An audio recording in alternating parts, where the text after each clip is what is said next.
నమస్తే, welcome to HCV news. ముందుగా headlines. పారిశుద్ధ్య కార్మికులు నివసించే కాలనీలో జెండా చెట్టును ఏర్పాటు చేయనీయం, కాలనీ వాసుల ఆందోళన. విజయవాడలో ఏఎస్ఎఫ్ విద్యార్థి సంఘం నాయకులపై పోలీసుల దాడి, అమానుషం. ఏఎస్ఎఫ్ రాష్ట్ర కార్యవర్గ సభ్యులు పాసం వెంకటేష్. డివిజన్ స్థాయిలో పరిష్కారం కాని విద్యుత్ సమస్యలను కన్స్యూమర్ ఫోరంలో పరిష్కారానికి మార్గం సుగమం, విద్యుత్ చిరంజీవి. మున్సిపల్ పారిశుద్ధ్య కార్మికులు నివసించే కాలనీలో జెండా చెట్టుకు స్థలం ఇవ్వడం ఏంటి, పర్మిషన్ లెటర్ చూపండంటూ కార్మికుల సంఘం ప్రకటించడంతో పాటు అధికారుల వైఖరిపై రోడ్డుపై బైఠాయించిన పారిశుద్ధ్య కార్మికులు తమ నిరసన వ్యక్తం చేశారు. స్థానిక బుడిపాలెం రోడ్డులో మున్సిపల్ పారిశుద్ధ్య కార్మికుల నివాసం కొరకు 1968 ఏప్రిల్ నెలలో పురపాలక సంఘం ద్వారా నరేంద్రదేవ్ కాలనీ ఏర్పాటు చేసి కార్మికులకు నివాసాలు కల్పించారు. అప్పటి ఎక్సైజ్ శాఖ మంత్రి వెనిగళ్ల సత్యనారాయణరావు కాలనీ ప్రారంభించారు. అప్పటి నుంచి పారిశుద్ధ్య కార్మికులు ఆ కాలనీలో నివాసం ఉంటున్నారు. ఈ నేపథ్యంలో బురిపాలెం రోడ్డులోని జెండా చెట్టు ప్రాంగణం రోడ్డు విస్తరణకు అడ్డుగా ఉండడంతో తొలగించే జెండా చెట్టు ఏర్పాటుకు నరేంద్రదేవ్ కాలనీలో ఓ ఇంటిని తొలగించే విధంగా అనుమతి లభించిందని ముస్లిం సామాజిక వర్గానికి చెందిన వారు నరేంద్రదేవ్ కాలనీలో ఇంటిని బుధవారం తొలగించే ప్రయత్నం చేశారు. కాలనీ వాసులు అడ్డుకున్నారు. గత 60 ఏళ్లుగా ఉంటున్న తమకు పట్టాలివ్వడానికి అంగీకరించని ప్రభుత్వం జెండా చెట్టుకు అనుమతి ఎలా ఇచ్చిందంటూ ప్రశ్నించారు. ఈ విషయంలో తమకు అన్యాయం జరిగే పరిస్థితి ఏర్పడితే పోరాటం ఉధృతం చేస్తామన్నారు. అనుమతి పత్రం చూపించకుండా ఎవరికేం చెప్పకుండా తొలగించే ప్రయత్నం చేయడం పట్ల ఆ కాలనీ వాసులు ఆందోళన తీవ్రతరం చేశారు. జెండా చెట్టుకు అనుమతి ఇవ్వడం తప్పనిసరైతే కాలనీ వాసులుగా తమందరికీ కూడా అదే ప్రాంతంలో పట్టాలు ఇవ్వాలని డిమాండ్ చేశారు. తమకు జరిగే అన్యాయాన్ని కాలనీ నాయకులు రెడ్డి రమణమ్మ, కందుకూరి అశోక్ కుమార్ మీడియా ముఖంగా ఆందోళన వ్యక్తం చేశారు. నాడు కాలనీ ఏర్పాటు చేసిన శిలాఫలకం ప్రత్యక్ష సాక్ష్యంగా కనబడుతున్న తమను కాదని వేరే వారికి ఇక్కడ స్థలం ఎలా కేటాయిస్తారో ప్రశ్నించారు. తమ కుటుంబాలకు అన్యాయం జరిగే పరిస్థితి ఏర్పడటంతో కాలనీ వాసులంతా ఒక్కతాటిపైకి వచ్చి మహిళలు రోడ్డుపై బైఠాయించి అధికారులకు వ్యతిరేకంగా నినాదాలు చేశారు. నరేంద్రదేవ్ కాలనీలో జెండా చెట్టు ఏర్పాటు చేయడానికి వీల్లేదంటూ నినాదాలు చేశారు. పారిశుద్ధ్య కార్మికుల కాలనీలో జెండా చెట్టు ఏర్పాటు చేయడం ఎంతవరకు న్యాయమని ప్రశ్నిస్తున్నారు. 60 ఏళ్లుగా నివసిస్తున్న ఎస్టీలకు ఇళ్ల పట్టాలు ఇవ్వాలంటూ డిమాండ్ చేశారు.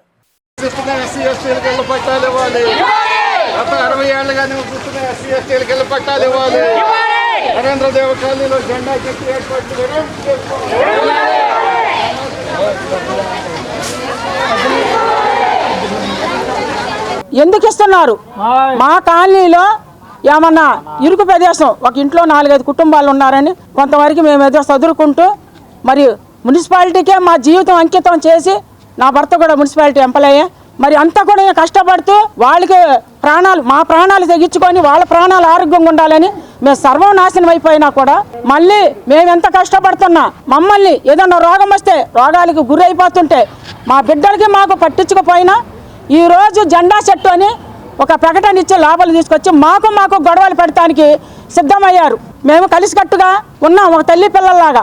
ఏ రోజు ఏ ఇబ్బంది లేదు, ఏ రోజు ఏ గొడవలు లేకుండా బతుకుతున్న వాళ్ళకి ఈరోజు కొత్త గొడవలు సృష్టిస్తానికి ఈ పెద్దలు ఎందుకు వచ్చారు? మరి మంత్రులు కానీ, ఎమ్మెల్యేలు కానీ, కమిషనర్ కానీ, చైర్మన్ కానీ వచ్చి ప్రకటనిస్తున్నారు. మాకు అమ్మ మీ సాధక భారతకాలు బాగున్నాయి, మీకు మేము ఇది పట్టా ఇస్తామని చెప్తున్నారు. చెప్తుంటే అమాయకంగా ఓటేస్తున్నాం. ఓటేసిన తెల్లారి ఎవరు రారు, ఒక్కళ్ళు వచ్చి తొంగియంగా చూడరు. మళ్ళీ 5 సంవత్సరాలు మాకు కనబడతారు. మాది నరేంద్రదేవ కాలనీ, అందులో 3 కులాలు నివసిస్తున్నాము, తల్లి పిల్లల్లాగా ఉన్నాం. అందరూ కూడా పారిశుద్ధ కార్యక్రమాలే. ఈరోజు ప్రాణాలు తెగిస్తాయినా ఎంత దూరమైనా ఎక్కడికైనా, అది ఢిల్లీ కానీ, కలకత్తా కానీ, హైదరాబాద్ కానీ, ఎక్కడికి వెళ్తానుకైనా మేమందరం కూడా సిద్ధంగా ఉన్నాం. ఈరోజు మా ప్రధాన డిమాండ్ మా కాలనీలోకి ఎవరు రాకూడదయ్యా, ఇంటి పట్టాలు ఇవ్వాలి. మా దగ్గర జీవం ఉంది, ఎక్కడెక్కడన్నా ఇచ్చింది మా దగ్గర ఉంది. ఇప్పుడు ప్రధాన డిమాండ్ ఏంటంటే అయ్యా, జెండా చెట్టు దగ్గర జెండా చెట్టే ఉంది, అది తీసుకొచ్చి మా కాలనీలో కట్టాల్సిన అవసరం ఏముంది? రెండోది, దానికి పర్మిషన్ ఎవరు ఇచ్చారు? అది మేము మాకు బయటికి రావాలి. వచ్చిన దాకా మట్టి మేము వదిలేదే లేదు. నా పేరు మునమ్మ, ఏనుగేటి మునమ్మ. మేము 60 సంవత్సరాల నుంచి ఉన్నాం ఇక్కడ. 60 సంవత్సరాల నుంచి మమ్మల్ని ఎవరు కదిలేలా. 3 ఏళ్ళలో ఉన్నాం ఒక ఇంట్లో, 3 ఏళ్ళలో ఉన్నాం. 3 ఏళ్ళలో ఉంటే ఆ ఇల్లు పగలు కొట్టాలంటున్నారు. ఎట్లా మేము ఏడ ఉండాలా? సంఘం అంతా కాళ్ళకి పట్టాలు లేవు. మరి మాకు పట్ట కాతం ఎట్ట వచ్చింది? అందరికి ఉంటే కదా మాకు వచ్చింది. ఎవరో జెండా చెట్టు వేసేవాళ్ళు, నేనేమో లేను, వాళ్ళు వచ్చి వెళ్ళారంట. మా తాతల కాలం నుంచి అందరు ఇక్కడే ఉన్నారు. ఇది మాది 4వ తరం అండి. మేము ఇక్కడ గత కొన్ని సంవత్సరాల నుంచి ఉన్నాము. అప్పట్లో ఉన్న ప్రభుత్వం మాకు ఇక్కడ ఇల్లు ఇచ్చి మీరు ఇక్కడే ఉండండి, ఇది మున్సిపల్ కార్మికులకే అని చెప్పి మాకు ఇక్కడ నివాసం కల్పించడం జరిగింది. అప్పటి జీవో పత్రాలండి ఇవి, అప్పుడు శంకుస్థాపన చేసిన కాగితాలు. అప్పుడు మా పెద్దలందరూ పట్టా కాగితాలు అడిగితే ఇవి పట్టా కాగితాలు ఇస్తే మీరు స్థలాలు అమ్ముకొని వెళ్ళిపోతారు కాబట్టి ఇది ఎప్పటికైనా మీకే, దీన్ని కదిలించడానికి ఎవరికి హక్కు లేదు, ఏ గవర్నమెంట్కి లేదని చెప్పి ఒక జీవో పాస్ చేసి అప్పటి గవర్నమెంట్ అందరూ ఊరుకున్నారు. దాంతో మా పెద్దలు కూడా సరేనని ఉన్నారండి.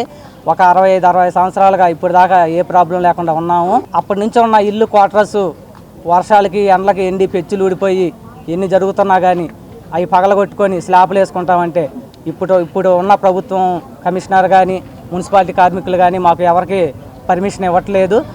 ఆ ఉన్న ఇళ్లలోనే 4 కుటుంబాలు 5 కుటుంబాలు ఇరుకిరుగ్గా బతుకుతున్నారు. ఆ బుర్రిపాలెం రోడ్లో ఉన్న జెండా చెట్టు రోడ్డుకి అడ్డంగా ఉందని అక్కడ తీయించి ఆ జెండా చెట్టుకి పర్మిషన్ మాకు ఇక్కడ ఇచ్చారు. ఈ ఇల్లు పగలగొట్టుకొని మమ్మల్ని ఇక్కడ కట్టుకోమన్నారు అని వాళ్ళు చెప్పడం జరిగింది. వాళ్ళని గట్టిగా నిలదీస్తే మీకు దానికి హక్కు ఎవరిచ్చారు, అధికారం ఎవరిచ్చారు అని అడిగితే మాకు కమిషనర్ గారు మాకు ఈ స్థలం చూపించారు, మాకు ఇక్కడ కట్టుకోమని మాకు చెప్పారు అని వాళ్ళు అనడం జరిగింది. చెప్పినట్టుగా మీకు దగ్గర ఏమన్నా లెటర్ ఆఫ్ ప్రూఫ్ ఏమైనా ఉందా అని మేము అడిగితే మాకేం లేదు, మమ్మల్ని అయితే కట్టుకోమన్నారు అని చెప్పి మాకు పేపర్ లెటర్ కూడా ఇచ్చారు అని చెప్పడం జరిగింది. ఇన్ని సంవత్సరాలుగా 60 సంవత్సరాలుగా మేము ఇక్కడ ఉంటే మాకు పట్టా కాగితాలు ఇవ్వడం అని చెప్పిన ప్రభుత్వం ఆ జెండా చెట్టు కట్టుకోవడానికి వాళ్ళకి పర్మిషన్ ఎలా ఇచ్చింది, పట్టా ఎలా ఇచ్చిందని మేము అందరం మా కాలనీ వాసులందరం ప్రశ్నిస్తున్నాం. కార్పొరేట్ విద్యా సంస్థలు పాఠ్య పుస్తకాలు, యూనిఫామ్, అడ్మిషన్, డొనేషన్ వంటి ఫీజుల పేరుతో కోట్ల రూపాయలు దోపిడీ చేస్తున్నారని ప్రశ్నించిన విద్యార్థి సంఘం నాయకులపై పోలీసులు దాడి చేయడం అమానుషమని ఏఐఎస్ఎఫ్ రాష్ట్ర కార్యవర్గ సభ్యులు పాశం వెంకటేశం ఆందోళన వ్యక్తం చేశారు. ఏఐఎస్ఎఫ్ నాయకత్వం ఆధ్వర్యంలో విజయవాడ బందర్ రోడ్లోని శ్రీ చైతన్య ఇందిరా టవర్స్ నందు శాంతియుతంగా నిరసన వ్యక్తం చేస్తున్న విద్యార్థి సంఘం నాయకులపై పోలీసులు దాడి చేసి కేసులు నమోదు చేయడం దుర్మార్గమని తెనాల్లో ఏఐఎస్ఎఫ్ నాయకులు బుధవారం ఆందోళన వ్యక్తం చేశారు. ఈ సందర్భంగా విద్యార్థి సంఘం రాష్ట్ర కార్యవర్గ సభ్యులు పాశం వెంకటేష్ మాట్లాడుతూ విద్యను వ్యాపారంగా మారుస్తున్న కార్పొరేట్, ప్రైవేటు విద్యా సంస్థలపైన శాఖాపరమైన చర్యలు తీసుకోకుండా విద్యాశాఖ అధికారులు ముద్దు నిద్ర వహిస్తున్నారని ఆరోపించారు. పోలీసు వ్యవస్థ అత్యుత్సాహం చూపడాన్ని ఆక్షేపించారు. ఏఐఎస్ఎఫ్ జిల్లా అధ్యక్షుడు గుండు శివ మాట్లాడుతూ పోలీసులు విద్యార్థి ఉద్యమాలపై లాఠీలు, తూటాలు ప్రయోగించిన ఉద్యమాలను ఆపలేరన్నారు. ప్రభుత్వం వెంటనే విద్యార్థి సంఘం నాయకులపై దాడికి పాల్పడిన వారిపై కఠిన చర్యలు తీసుకోవాలని డిమాండ్ చేశారు. ఈ కార్యక్రమంలో ఏఐఎస్ఎఫ్ నాయకులు బాలాజీ, అజయ్, చైతన్య, ఆకాష్, లోకేష్, యశ్వంత్, సంజయ్ తదితరులు పాల్గొన్నారు.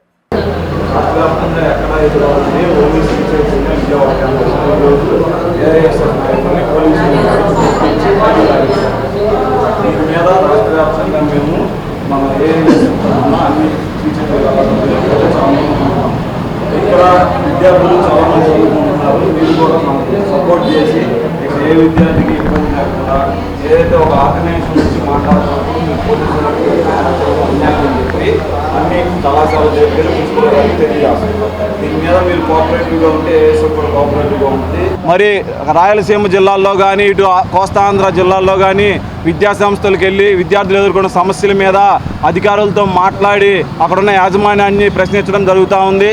అందులో భాగంగా ఈరోజు విజయవాడ శ్రీ చైతన్య కళాశాలలో మెయిన్ కళాశాలలో మరి ఏఐఎస్ఎఫ్ రాష్ట్ర వ్యాప్తంగా చేసిన కార్యక్రమాల దృష్ట్యా రాష్ట్ర కమిటీ మరి రాష్ట్ర నాయకత్వం మరి ఈరోజు వెళ్ళి అక్కడ విద్యార్థులు ఏదైతే అధిక ఫీజులకి అమ్ముతా ఉన్నారో పుస్తకాలని, అదేవిధంగా అక్రమ అడ్మిషన్లు నిర్వహించి విద్యార్థులను మానసికంగా ఇబ్బంది పెడతా ఉన్నారో ప్రశ్నించే క్రమంలో మాట్లాడుతూ ఉంటే ఈ కార్పొరేట్ కబంధ హస్తాల్లో ఇరుక్కుపోయి ఇబ్బంది పడుతున్న విద్యార్థుల పక్షాన ఏఐఎస్ఎఫ్ పోరాడుతూ ఉంటే మరి శ్రీ చైతన్య కళాశాలలో పోలీసులను పిలిపించి శాంతియుతంగా నిరసన వ్యక్తం చేస్తున్న ఏఐఎస్ఎఫ్ నాయకుల మీదకి మరి వదలటం జరిగింది. అక్కడికి వచ్చినటువంటి పోలీస్ వ్యవస్థ మరి అత్యుత్సాహం ప్రదర్శించి ఏఐఎస్ఎఫ్ నాయకుల మీద శాంతియుతంగా నిరసన తెలుపుతున్న ఏఐఎస్ఎఫ్ నాయకుల మీద దాడికి దిగడం జరుగుతూ ఉంది. ఇది మనం గమనిస్తూ ఉంటే ఏదైతే మరి మన రాష్ట్ర విద్యాశాఖ మంత్రి నారా లోకేష్ గారు అనేక హామీలు ఇచ్చారు. మీరు ప్రభుత్వం అవలంబిస్తున్న తీరుకి విరుద్ధంగా ఈ కార్పొరేట్ వ్యవస్థ ఏదైతే ఈ శ్రీ చైతన్య వ్యవస్థలు ఉన్నాయో 2000, 3000 విలువ చేసే పుస్తకాలని 16,000, 20,000కి అమ్ముతూ ఉంటే మేము ప్రత్యక్షంగా వెళ్ళి మీకు చూపించే ప్రయత్నం చేస్తూ ఉంటే మరి ఈ కార్పొరేట్ వ్యవస్థకి మీరు అమ్ముడుపోయిన విధంగా ఈరోజు పోలీస్ వ్యవస్థ కూడా అవలంబిస్తూ ఉంది. మరి హోంమంత్రి అనిత గారు దీని మీద స్పందించాలి. పోలీసులు అత్యుత్సాహం ప్రదర్శిస్తూ ఉన్నారు. ఏదైతే ఒక రౌడీ షీటర్లతో, ఒక రౌడీలతో, ఒక దొంగలతో ప్రవర్తిస్తున్నట్టుగా పీజీలు, డిగ్రీలు చదువుకొని విద్యార్థి సమస్యల మీద పోరాడుతూ ఉన్నటువంటి విద్యార్థి నాయకుల మీద అమానుషంగా ప్రవర్తించడం చాలా దారుణమైనటువంటి విషయం. దీని మీద ఏఐఎస్ఎఫ్ రాష్ట్ర వ్యాప్తంగా శ్రీ చైతన్య కళాశాల దగ్గర ఆందోళన చేపడతా ఉన్నాం. వారిపై దాడి చేయడం తెనాలి ఏఐఎస్ఎఫ్గా ఖండిస్తూ ఉన్నాం. వారి మీద పెట్టిన కేసులను వెంటనే తీసివేయాలా, వాళ్ళని విడుదల చేయాలా. లేని పక్షాన తెనాలిలో కానివ్వండి, గుంటూరు జిల్లాలో కానివ్వండి, ఎక్కడైతే శ్రీ చైతన్య కళాశాలలు ఉన్నాయో ప్రత్యక్షంగా వెళ్ళి మేము దాడికి కూడా దిగుతామని చెప్తా ఉన్నాం. మేము లాఠీలకు తోటాలకు భయపడే వాళ్ళం కాదు. విద్యార్థుల సమస్యల మీద మేము పోరాడుతూ ఉంటే ఈరోజు రోడ్ల మీద ఆకతాయితనంగా తిరిగే ఒక దొంగలు, ఒక రౌడీ షీటర్ల మాదిరిగా ఈరోజు పోలీస్ వ్యవస్థలు విద్యార్థులను చూస్తున్నారంటే ఈ కూటమి ప్రభుత్వం విద్యా వ్యవస్థలో పూర్తి వైఫల్యం చెందిందని చెప్పి ఈ సందర్భంగా మేము తెలియజేస్తా ఉన్నాం. 8వ క్లాస్ చదువుకునే విద్యార్థికి 23,000 రూపాయలు ఫీజు, 23,000 రూపాయలు బుక్స్ కొంటాం అంటే ఎంత దారుణమైన వ్యవస్థలో మనం చదువుకుంటున్నాం అని చెప్పి ఒకసారి ఆలోచించాల్సిందిగా పనిచేస్తా ఉన్నాం. ఈరోజు చైతన్య కానివ్వండి, నారాయణ కానివ్వండి, పెద్ద పెద్ద కార్పొరేట్ శక్తులు విద్యార్థులు రక్తమాంసాలు దోచుకుంటున్నారని చెప్పి సందర్భంగా తెలియజేస్తా ఉన్నాం. ఈ దాడిని మేము తీవ్రంగా వ్యతిరేకిస్తున్నాం. మేము నారా లోకేష్ గారిని ఒకటే అడుగుతా ఉన్నాం, మీరు తల్లికి వందనం పేరుతో 13,000 ఇస్తే అదే 13,000 ఈ శ్రీ చైతన్య విద్యా సంస్థల్లో బుక్స్ కొనడానికి కూడా సరిపోవట్లేదని చెబుతున్నాం. అరికట్టే విధంగా నడుచుకోకపోతే తక్షణమే మేము గుంటూరు జిల్లాలో ఉన్న అన్ని శ్రీ చైతన్య విద్యా సంస్థల వద్ద నిరసన కార్యక్రమం చేపడతామని హెచ్చరిస్తా ఉన్నాం. విద్యుత్ శాఖలో డివిజన్ స్థాయిలో వినియోగదారులకు పరిష్కారం కాని సమస్యలను కన్స్యూమర్ ఫోరం ద్వారా పరిష్కరించే చర్యలు తీసుకుంటారని, అటువంటి సమస్యలున్న వారు రేపలలో జరిగే విద్యుత్ కన్స్యూమర్ ఫోరంలో దరఖాస్తు చేసుకోవాలని విద్యుత్ శాఖ ఈఈ చిరంజీవి పేర్కొన్నారు. స్థానిక విద్యుత్ డివిజన్ కార్యాలయంలో బుధవారం ఈఈ చిరంజీవి మీడియాతో మాట్లాడుతూ డివిజన్ స్థాయిలో విద్యుత్ వినియోగదారులకు పరిష్కారం కాని సమస్యలుంటే విద్యుత్ అదాలత్ కన్స్యూమర్ ఫోరంలో పరిష్కరించుకునే అవకాశం ఉందన్నారు. ఈ నెల 20వ తేదీన రేపలలో నిర్వహించే విద్యుత్ అదాలత్లో తెనాలి డివిజన్లోని విద్యుత్ వినియోగదారులు పరిష్కారం కాని వారి సమస్యలను పరిష్కరించుకోవచ్చన్నారు. గృహ వినియోగదారులకు వారికి కేటాయించిన లోడుకు మించి విద్యుత్ వినియోగించుకుంటే ఈ నెల 30వ తేదీ వరకు అదనపు లోడు క్రమబద్ధీకరణ పథకం అమల్లో ఉంటుందన్నారు. ప్రధానమంత్రి సూర్య పథకం గృహ నిర్వహణకు సోలార్ విద్యుత్ ఎంపిక చేసుకునే విధానాన్ని వివరించారు. 20వ తారీఖున రేపల్లి పట్టణంలో ఈ విద్యుత్ అదాలత్ని కండక్ట్ చేస్తున్నాము. అంటే మన డివిజన్ పరిధిలో ఉన్నటువంటి విద్యుత్ కన్జ్యూమర్స్ వాళ్ళ ప్రాబ్లమ్స్ సాల్వ్ కాని ప్రాబ్లమ్స్ ఇప్పుడు చెప్పినట్టుగా ఏమైనా ఉంటే కనుక అక్కడికి వచ్చి కన్జ్యూమర్ పవర్ చైర్మన్ గారు వారికి విన్నవిస్తే కనుక అర్జీ రూపంలో కేసును పరిశీలించి మీకు ఇంకేమన్నా డిపార్ట్మెంట్ తరఫున న్యాయం చేయాల్సిన అవసరం ఉంటే కనుక వారు జడ్జిమెంట్ ఇస్తారు.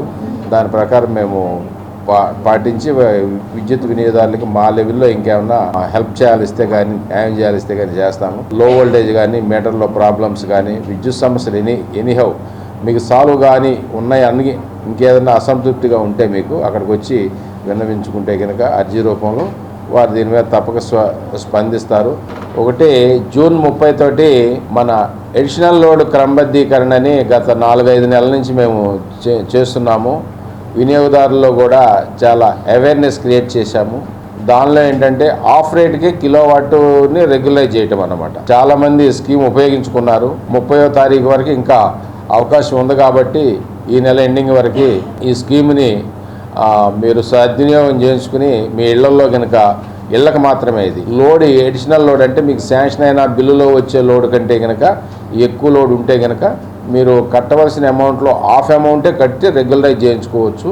దీనిలో ఎలాంటి సందేహాలు సలహాలు కావాల్సి ఉన్నా కానీ మా విద్యుత్ కార్యాలయాల్లో కానీ మా సిబ్బందిని కానీ కాంటాక్ట్ అయితే వాళ్ళు మీకు పూర్తి వివరాలు ఇస్తారు. ప్రధానమంత్రి సూర్య గారు అని ఒక పథకం సోలార్ ప్యానల్స్ ఎరెక్ట్ చేసుకోవటం ఇది కూడా హౌస్కు మాత్రమే. దీనిలో సబ్సిడీ ఉంది. 3 కిలోవాట్లకి సుమారుగా 2 lakhs అవుద్దని అంటున్నారు. దానిలో మీకు 78,000 సబ్సిడీ ఉంది. ఆ సబ్సిడీ వస్తుంది. ఇంకా అదనంగా స్టేట్ గవర్నమెంట్ బీసీస్ కనుక ఈ స్కీమ్లో కనుక పార్టిసిపేట్ చేస్తే అదనముగా 20,000 అంటే మొత్తం 98,000. దీనివల్ల ఉపయోగం ఏంటంటే మీకు విద్యుత్ బిల్లు 300 యూనిట్లు పర్ మంత్ కన్జంప్షన్ వచ్చేటువంటి విద్యుత్ బిల్లు బాగా తగ్గిపోతుంది. దక్షిణ మధ్య రైల్వే శాఖ రైల్వే పట్టాలు ట్రాక్ మరమ్మతుల నిమిత్తం నిర్దేశించిన సమయాల్లో రైల్వే గేట్లు మూసివేయడం జరుగుతుందని Tenali station manager TV Ramana పేర్కొన్నారు. స్థానిక రైల్వే స్టేషన్లో తమ కార్యాలయంలో బుధవారం స్టేషన్ మేనేజర్ టీవీ రమణ మీడియాతో మాట్లాడుతూ తెనాలి జంక్షన్ పరిధిలో 18వ తేదీ నుంచి 21వ తేదీ వరకు రైల్వే ట్రాక్ల రిపేర్ నిమిత్తం ఆయా రూట్లలో రైల్వే గేట్లు మూసివేయనున్న వివరాలు వెల్లడించారు. తెనాలి గుంటూరు లైన్లో సంఘం జాగర్లమూడి రైల్వే గేటు 18వ తేదీ నుంచి 19వ తేదీ సాయంత్రం వరకు మూసివేయడం జరుగుతుందన్నారు. అదేవిధంగా ఎడ్ల లింగయ్య కాలనీ వద్ద గల గేటు 18వ తేదీ నుంచి 19వ తేదీ ఉదయం వరకు మూసివేయనున్నట్టు తెలిపారు. పల్లెపాడు పినపాడు మధ్య గల రైల్వే గేటు 19వ తేదీ రాత్రి నుంచి 20వ తేదీ ఉదయం వరకు, మల్లెపాడు పినపాడు మధ్య మద్రాస్ గేట్ 21వ తేదీ ఉదయం నుంచి సాయంత్రం వరకు మూసేస్తారని, ఆ ప్రాంతాల్లో స్థానికంగా ఉండే ప్రజలకు కలిగే అసౌకర్యాన్ని గమనించి సహకరించాలని కోరారు. మన తెనాలి మరియు పరిసర గ్రామ ప్రజలకు విజ్ఞప్తి, ఈ రైల్వే ట్రాక్ అప్పుడప్పుడు రిపేర్ నిమిత్తము ఆ ట్రాక్ అక్కడ గేట్ క్లోజ్ చేసి ఆల్టర్నేటివ్ రూట్స్ చూసుకోమని రైల్వే వాళ్ళు చెప్తారు. ఆ విధంగా ఇవాళ చెప్పిన దాంట్లో ఎల్సీ నెంబర్ 288 తెనాలి సంగంజార్లముడి మధ్య ఉంది. అది ఉదయం ఇవాళ 18వ తారీఖు ఉదయం 8 నుంచి 19వ తారీఖు సాయంత్రం 6 దాకా ఆ గేటు క్లోజ్ చేయబడి ఉంటుంది. లెవెల్ క్రాసింగ్ నెంబర్ 289 అది తెనాలి ఎడ్ల లింగయ్య కాలనీ, తెనాలి దుగ్గిరాల మధ్య ఉంటుంది. తెనాలి ఎడ్ల లింగయ్య కాలనీ మధ్య అది 18వ తారీఖు రాత్రి 10 నుంచి 19వ తారీఖు ఉదయం 6 వరకు, అంటే నైట్ అంతా ఆ గేటు క్లోజ్ చేయబడి ఉంటుంది. మల్లెపాడు మనకి పినపాడు మధ్య ఇంకో గేట్ ఉంది. అది కూడా 19వ తారీఖు రాత్రి 10 నుంచి 20వ తారీఖు ఉదయం 6 వరకు, ఆ నైట్ 10 గంటలు ఆ గేట్ ఒకటి క్లోజ్ చేయబడుతుంది. దాని తర్వాత ఎల్సీ నెంబర్ 287 అది కూడా మల్లెపాడు పినపాడు మధ్య కనెక్టింగ్. అది అంటే ఈ గేటు ఉన్నప్పుడు మెడ్రాస్ గేట్ వాడాలా, మెడ్రాస్ గేట్ లేనప్పుడు ఇది వాడుకోవాలనేసి మా రైల్వే తరఫున విజ్ఞప్తి. అది ఈ 287 మల్లెపాడు పినపాడు కనెక్టింగ్ కూడా 21వ తారీఖు ఉదయం 8 నుంచి సాయంత్రం 6 దాకా ఆ గేటు క్లోజ్ చేయబడి ఉంటుంది. సో ప్రయాణికులు కలిగిన రోడ్ యూజర్స్ కలిగిన అసౌకర్యానికి మేము చింతన ప్రకటిస్తూ ఆల్టర్నేటివ్ రూట్స్ ఎన్నుకోవాల్సిందిగా కోరుతున్నాము. విశాఖలో ప్రతిష్టాత్మకంగా నిర్వహించనున్న అంతర్జాతీయ 11వ యోగా దినోత్సవ కార్యక్రమానికి తెనాలి డిపో నుంచి 25 బస్సులు విశాఖకు వెళ్లనున్నాయని డిపో మేనేజర్ రాజశేఖర్ పేర్కొన్నారు. స్థానిక ఆర్టీసీ డిపోలో తమ ఛాంబర్లో డిపో మేనేజర్ రాజశేఖర్ బుధవారం మీడియాతో మాట్లాడుతూ ఆర్టీసీ డిపో ద్వారా 10th విద్యార్థులకు 25 కిలోమీటర్ల లోపు ఫ్రీ బస్ పాస్ సౌకర్యం కల్పించినట్లు వివరించారు. అదేవిధంగా విద్యార్థులు తమ అప్లికేషన్ ఆన్లైన్ చేసుకునేందుకు ఎటువంటి రుసుము చెల్లించిన అవసరం లేదని విద్యార్థుల విషయాన్ని గమనించాలని కోరారు. రాష్ట్ర ప్రభుత్వం యోగాంధ్ర కార్యక్రమంలో భాగంగా ఈ నెల 21న విశాఖలో నిర్వహించే అంతర్జాతీయ యోగా డే కార్యక్రమానికి తెనాలి నుంచి 25 బస్సులను ఏర్పాటు చేసినట్లు తెలిపారు. ఫ్రీ బస్ పాసులు కానీ, కన్స్ట్రక్షన్ బస్ పాసులు కానీ, అదేవిధంగా ఎంఎస్టీలు కానీ ఇవ్వటం జరుగుతూ ఉంది. దానిలో భాగంగా ఎవరైతే అప్ టు 10th క్లాస్ పిల్లల దాకా ఉంటారో లేడీస్కి, గర్ల్స్కి, వారికి పూర్తిగా 50 రూపాయలతో సంవత్సరం మొత్తం ఉచితంగా ప్రయాణం చేసే విధంగా 25 కిలోమీటర్ వరకు ఫ్రీగా అనుమతించబడుతుంది. అదేవిధంగా బాయ్స్కి అయితే 7th క్లాస్ వరకు ఒక ఐడి కార్డు ఇవ్వడం జరుగుతుంది. వారు కూడా సంవత్సరం మొత్తం బస్సులో ఫ్రీగా అనుమతించడం జరుగుతుంది. ఈ అవకాశాన్ని 10th క్లాస్ పిల్లలంత వరకు అందరూ వినియోగించుకోవాల్సిందిగా విజ్ఞప్తి చేస్తా ఉన్నాం. ఈ మధ్యకాలంలో స్కూల్ కాలేజీలు కానీ, జూనియర్ కాలేజ్ కానీ, ఇంజనీరింగ్ కానీ, మెడికల్ కానీ వారు కూడా గవర్నమెంట్ ఆఫ్ ఆంధ్రప్రదేశ్ ఏదైతే నిబంధనలు ఉన్నాయో వాటి ప్రకారం 33% పే చేసి 66% కన్స్ట్రక్షన్తో వాళ్ళకు కూడా రాయితీ ఇవ్వటం జరుగుతూ ఉంది. ఈ బస్ పాస్ కౌంటర్లో ఆన్లైన్ చేసినందుకు 50 రూపాయలు, అదే లామినేషన్ చేసినందుకు 50 రూపాయలు వసూలు చేస్తున్నారని కొంతమంది పిల్లలు కంప్లైంట్ చేయడం జరిగింది. దానిలో భాగంగా మేము ఆ బుకింగ్ లో ఉన్న ఒక ఏజెంట్ ని, ఒక డిఈఓని తీసేయడం జరిగింది. అదేవిధంగా స్క్వాడ్ వాళ్ళని తనిఖీ అధికారులను అలర్ట్ చేయడం జరిగింది. విద్యార్థులందరూ గమనించవలసిన విషయం ఏంటంటే, మీ అప్లికేషన్ ఆన్లైన్ చేసినా, అదేవిధంగా లామినేషన్ చేసినా ఫ్రీ ఆఫ్ కాస్ట్ చేస్తాం తప్ప ఎవరైనా డిమాండ్ చేసిన మా అసిస్టెంట్ మేనేజర్ వారికి లేదంటే అసిస్టెంట్ ఇంజనీర్ వారికి నంబర్లు బోర్డులో పెట్టడం జరిగింది. కాబట్టి వారికి కంప్లైంట్ చేస్తే ఎవరైతే ఆ కౌంటర్లో ఉన్న ఆపరేటర్ ఉంటారో వారిని తీసేయడం జరుగుతుంది.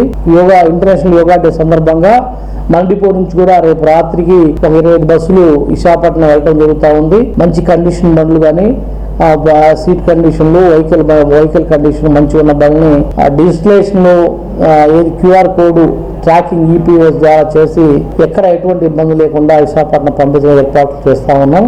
ఆంధ్రప్రదేశ్ రాష్ట్ర ముఖ్యమంత్రి వైఎస్ జగన్మోహన్ రెడ్డి మాదిగల వ్యతిరేకని, ఆయన దృష్టిలో దళితులంటే కేవలం మాల మాత్రమేని, 53 కులాలు కలిస్తేనే దళిత గిరిజనులనే విషయాన్ని ఆయన గుర్తుంచుకోవాలని MRPS సీనియర్ నాయకులు ఉన్నం ధర్మారావు మాదిగ అన్నారు.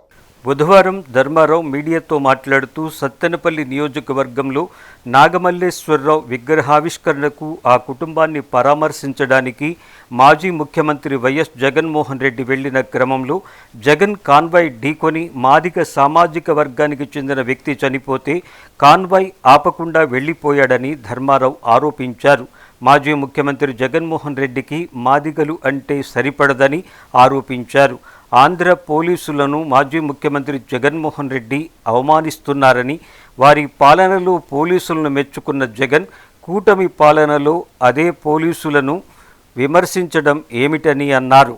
ఈరోజు వెంటపాల గ్రామంలో వైఎస్ఆర్ కాంగ్రెస్ పార్టీ నాయకుడైనటువంటి ఆ గ్రామ ఉప సర్పంచ్ అయినటువంటి నాగమల్లేశ్వరరావు విగ్రహావిష్కరణకి అలాగే ఆ కుటుంబాన్ని పరామర్శించడానికి వచ్చేటువంటి జగన్మోహన్ రెడ్డి గారు ఈ రోజు మధ్యాహ్నం 12:50 ఏటుకూరు బైపాస్ దగ్గర వెంగళాయపాలయానికి చెందినటువంటి మాదిగ కులస్తులైనటువంటి సింగయ్య అనే వ్యక్తి 53 సంవత్సరాలు తన కాన్వాయ్ తగిలి యాక్సిడెంట్ కి గురై చనిపోతే ఇదిగో అతని వ్యక్తిత్వం. జగన్మోహన్ రెడ్డి గారు కనీసం పరామర్శించకుండా వెళ్లిపోయినటువంటి వైనం ఈ రోజు జరిగింది. జగన్మోహన్ రెడ్డి గారికి మాదిగలంటే ఎంత వివక్షో ఇది గతంలో జరిగినటువంటి ఘటనల ద్వారా ఈ రోజు జరిగినటువంటి ఘటన ద్వారా స్పష్టంగా మాదిగల వ్యతిరేకి మాదిగల ద్రోహి జగన్మోహన్ రెడ్డి గారు చెప్పి మరోసారి దోయి దళిత ప్రజా సంఘాల వారు సెలవు తెనాలి ఈ నెల 28వ తారీఖున సెలవు తెనాలి కార్యక్రమానికి పిలుపుకోవడం జరిగింది. తెనాలి దళిత యువకులు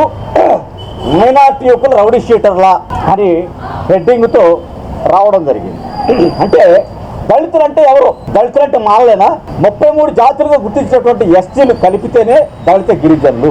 2019 ఎన్నికల్లో అధికారంలోకి వచ్చాక ఆంధ్ర రాష్ట్రానికి ముఖ్యమంత్రి అయిన తర్వాత తెలంగాణలో ప్రియాంక రెడ్డి అనే ఒక మహిళని, రెడ్డి కులానికి చెందినటువంటి ఒక మహిళని రేప్ అండ్ మర్డర్ జరిగితే వాట్సాప్ తెలంగాణ పోలీసు అన్న జగన్మోహన్ రెడ్డి గారు, మరి దిశ చట్టాన్ని తెచ్చినటువంటి జగన్మోహన్ రెడ్డి గారు అదే పోలీసులు గంజాయి బ్యాచ్ రౌడీ షీటర్లని కొడితే తప్పేంటి? ఇదేమో దారుణం అంటున్నాడు జగన్మోహన్ రెడ్డి గారు. అక్కడే వాట్సాప్ అన్నాడు జగన్మోహన్ రెడ్డి గారు. 28 కార్యక్రమం శాంతియుతంగా జరిగితే వెళ్ళండి, లేదంటే ఖచ్చితంగా మేము కూడా మా మాది కులానికి చెందినటువంటి నూతన రవికిరణ్ ఇదే తెనాల్లో మర్డర్ గావించబడ్డాడు. ముస్లిం మైనార్టీకి చెందినటువంటి ఈ తెనాలి వాసి ఆయుషా మేర రేపు గురి కాబట్టి మర్డర్ గావించబడింది.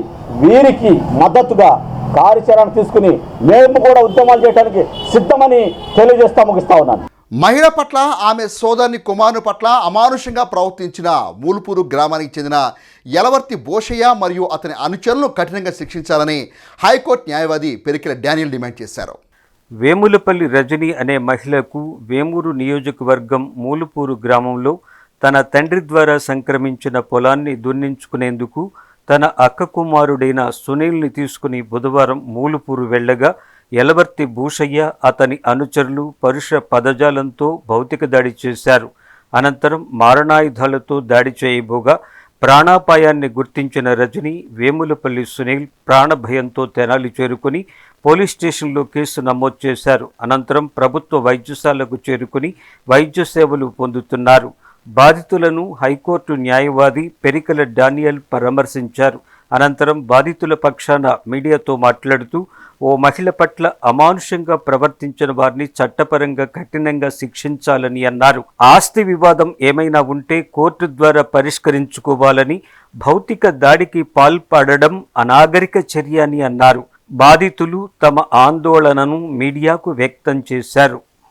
యలవర్తి భూషయ్య, తర్వాత దాసర్ల హనుమంతయ్య, యలవర్తి రాధాకృష్ణ వీళ్ళ ముగ్గురు మూలంగా ఒక ప్రాణహాని ఉంది. మాకు మాత్రం ఏదైనా సెక్యూరిటీ కల్పించాలి అని కోరుకుంటున్నాం. మా నాన్న మాకు కొంత ఆస్తి వీలునామా ద్వారా ఇచ్చాడు.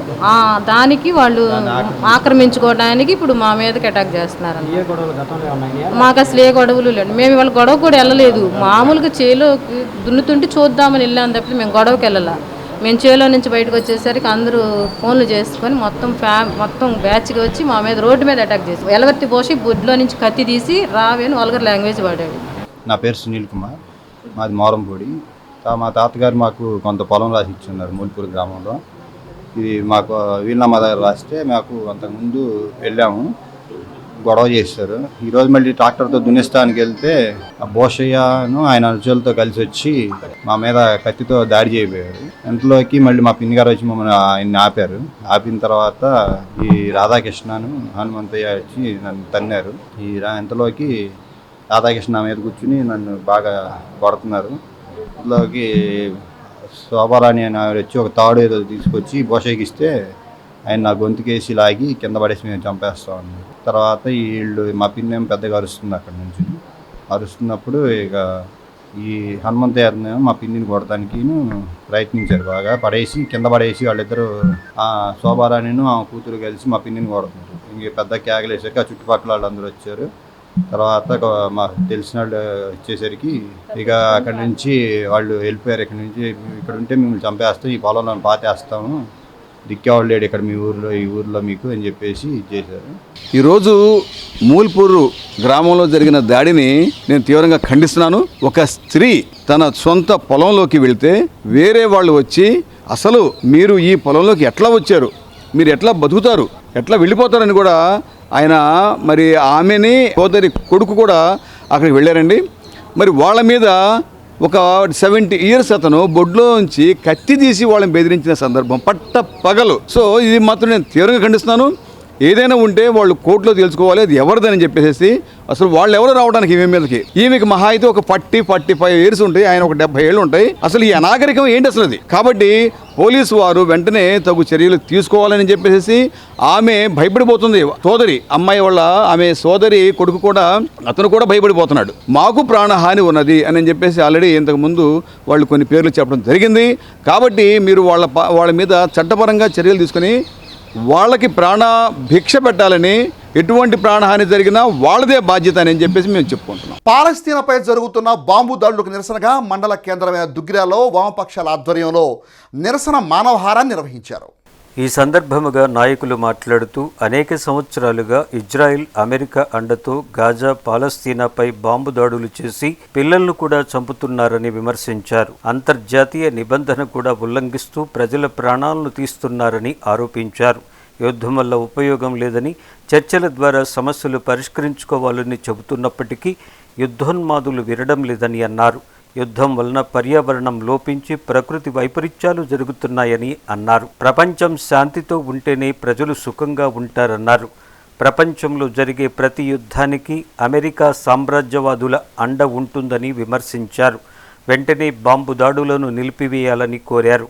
ఈ కార్యక్రమంలో సిపిఎం పార్టీ మండల కార్యదర్శి Jetti Balaraju, G Srinivasarao, Y Brahmeswararao, M Nagamalleswararao, M Narasimharao, B Ambireddy, CPI నాయకులు ఎస్కే కరిముల్లా, వై శివయ్య, భాషా, శివనాగేశ్వరరావు, సాంబశివరావు, కరిముల్లా, హజ్రత్ పాల్గొన్నారు. అమెరికా నాటో కూటమి ప్రోద్బలంతో ఇజ్రాయేల్ పాలస్తీనాపై జరుగుతున్న యుద్ధాన్ని ఖండిస్తున్నాము. ఈరోజు వామపక్షాల ఆధ్వర్యంలో మరి ఈరోజు పాలస్తీనాపై అమెరికా ఆయుధాలు అమ్ముకోవడం కోసం ఈరోజు ప్రపంచ దేశాల్లో ఉన్నటువంటి దేశాల మీద, చిన్న చిన్న దేశాల మీద యుద్ధాన్ని ప్రోత్సహించి తన వ్యాపార సామ్రాజ్యాన్ని పెంపొందించుకోవడం కోసం ఈరోజు అమెరికా ప్రోత్సహిస్తూ ఉంది. దీన్ని వామపక్షవాదులంతా, అభ్యుదయవాదులంతా ఖండిస్తూ ఉన్నారు. అమెరికా ప్రోద్బలంతో ఇజ్రాయిల్ చేస్తున్న ఈ దాడులు చాలా ప్రపంచ దేశాలు వ్యతిరేకిస్తున్నా కూడా ఇజ్రాయిల్ మూర్ఖత్వంతో పాలస్తీనా ప్రజలపై దాడులు చేస్తుంది. అదేవిధంగా పాలస్తీనా ప్రజలకి మందులు మరియు ఆహార పదార్థాలు ఐక్యరాజ్య సమితి పంపించిన అడ్డుకోవడం ఇది చాలా దారుణమైన విషయం. దీన్ని మేమందరం ఖండిస్తున్నాం. లక్షలాది మందిని నిరక్షరాస్యులైపోయిన మారణకాండ చేస్తూ ఉంటే అమెరికా ఏం చేస్తూ ఉంది? మనం చూసాం, మన పాకిస్తాన్, భారతదేశం యుద్ధం జరుగుతూ ఉంటే 3 రోజుల్లోనే నేను మాట్లాడాను, స్వీజ్ బయటకు ఒప్పించానని చెప్పేసి అమెరికా గొప్పగా చెప్తుంది. ఇన్ని నెలల నుంచి యుద్ధం జరుగుతూ ఉంటే అమెరికా ఏం చేస్తూ ఉంది? ఇజ్రాయెల్ చెబితే అమెరికా మాట్లాడితే ఇజ్రాయెల్ ఒప్పుకోదా? ఇంత దారుణకాండ జరుగుతున్నా కూడా. అంటే 1980 మోడల్ తుపాకులు వీళ్ళు ఆయుధాలు అమ్ముకోవటానికి, యుద్ధం కొనసాగింపు చేయడానికి పరోక్షంగా ఇజ్రాయెల్కి ఆయుధాలు సప్లై చేయటం వలన ఇలా ఇజ్రాయెల్ యుద్ధం చేస్తూ ఉంది.